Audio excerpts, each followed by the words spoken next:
पिछले 2 दिनों से काफी तेज गिरावट आई है। क्या समझना चाहिए मेटल्स से, इस पर फोकस करते हैं। क्या और गिरावट आ सकती है या फिर वापस खरीदारी का मौका बन रहा है? Bull versus bear metal sector पर बताने के लिए तैयार हैं आशीष चतुर्वेदी। आशीष, बताएं बाजार का किस डायरेक्शन की तरफ मूड माहौल बनते हुए दिख रहा है? बिल्कुल दीपांशु, सबसे पहले जो तेजी के तर्क है वो मैं आपके सामने रख देता हूँ। तेजी का तर्क अगर सबसे पहले अगर आप देखेंगे तो ये आता है कि चीन में अगर आप देखें तो डिमांड काफी ज्यादा मजबूत है, जिसके चलते आप देखें चीन में जो लगातार इंपोर्ट्स हैं वो बढ़ते जा रहे हैं। पिछले महीने का आंकड़ा अगर आप कॉपर इंपोर्ट्स का देखें तो उसमें 38% की बढ़त देखने को मिली थी। स्टील की जो इंपोर्ट्स हैं इसमें लगातार अगर आप देखें तो कंटिन्यूस एक सर्ज देखा जा रहा है। तो मेरी तरफ से पहला बुल पॉइंटर ये होगा।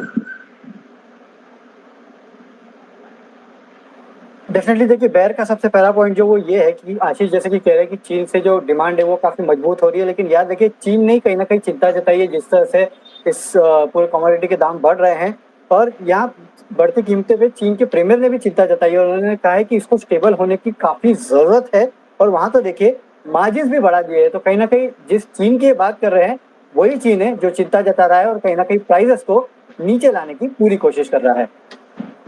देखिए, मौजूदा जो करेक्शन है महज एक पुल बैक, और वैसे भी रिस्ट्रिक्शंस अगर आप देखें तो उन्होंने थोड़ी सी मार्जिन्स पर लगाई थी, स्पेकुलेशन पर रोक लगाई है, लेकिन डिमांड पे रोक नहीं पाएंगे क्योंकि डिमांड काफी ज्यादा मजबूत है।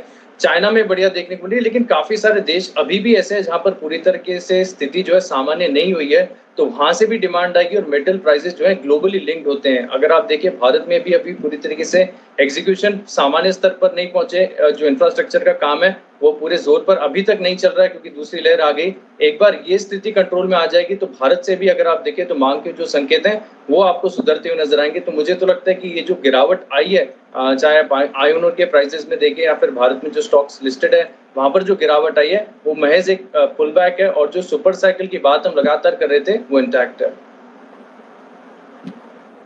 देखिए, अगर डिमांड अच्छी होती तो आयरन ओर के दाम जो है वो 2% 5% गिरते। 2 दिन में आयरन ओर के दाम जो है वो 20% के आसपास गिर चुके हैं। तो ये कहीं ना कहीं साफ दर्शाता है कि डिमांड है नहीं, जो अभी तक चल रहा था बुल रन वो शायद अब थम जाएगा और यहाँ से आपको एक स्टीप गिरावट देखने मिलेगी।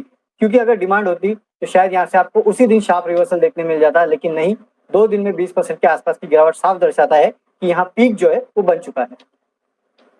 देखिए, 2 दिन में 20% की गिरावट आई है, लेकिन आपको ये भी देखना होगा कि पिछले साल जून के मुकाबले अगर आप देखें तो एनएमडीसी की कीमतें देखें तो फाइन्स में करीब करीब 184% की तेजी है। सिंगापुर में आयरन ओर की फ्यूचर्स देखें तो 150% से ज्यादा का उछाल है।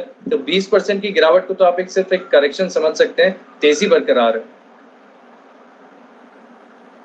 देखिए, वो नीचे से 150% था, लेकिन ऊपर से अगर 20% लेंगे तो वो 40% हो जाता है आशीष। इसके लिए तो गिरावट ऊपर से हुई है, उसके ऊपर शायद ज्यादा आपको ध्यान देना चाहिए। लेकिन हाँ, इसके अलावा अगर आप देखेंगे तो लगातार जो कीमतें बढ़ रही है उसको लेके देखिए, नितिन गडकरी साहब को आपने बार बार सुना होगा कि उन्होंने बार बार कहा है कि कहीं ना कहीं ये जो दाम है, भले वो स्टील के हो या सीमेंट के हो, इनको करेक्ट होना जरूरी है। क्योंकि अगर ये करेक्ट नहीं होते तो बाकी जो आपके एंसिलरी सेक्टर्स है जो इनका इस्तेमाल करते हैं उनके लिए बड़ी दिक्कत हो सकती है। तो मिनिस्ट्री की भी इस पे नजर है और यहाँ से ज्यादा बढ़ोतरी मुझे तो नहीं लगती।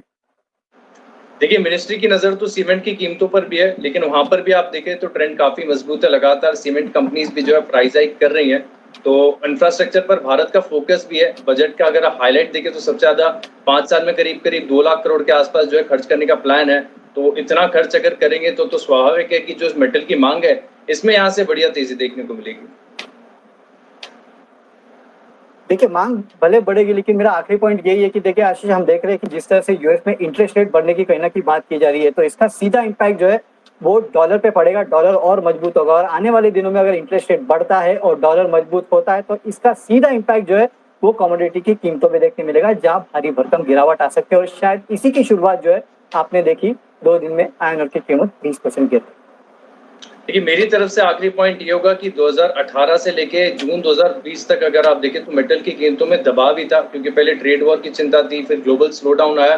मेटल की कीमतों ने अभी जस्ट चलना शुरू किया है। कुछ देशों से संकेत काफी बढ़िया है, लेकिन काफी सारे देश ऐसे हैं जहां से अभी भी अगर आप देखें तो बढ़िया संकेत आना बाकी है। जब एक साथ पूरे विश्व भर में बढ़िया रिकवरी होगी, कोरोना वायरस खत्म हो जाएगा, तो आपको जो ये सुपर साइकिल है वो और बढ़ती हुई नजर आएगी और मेटल की कीमतों में और उछाल देखने को मिलेगा।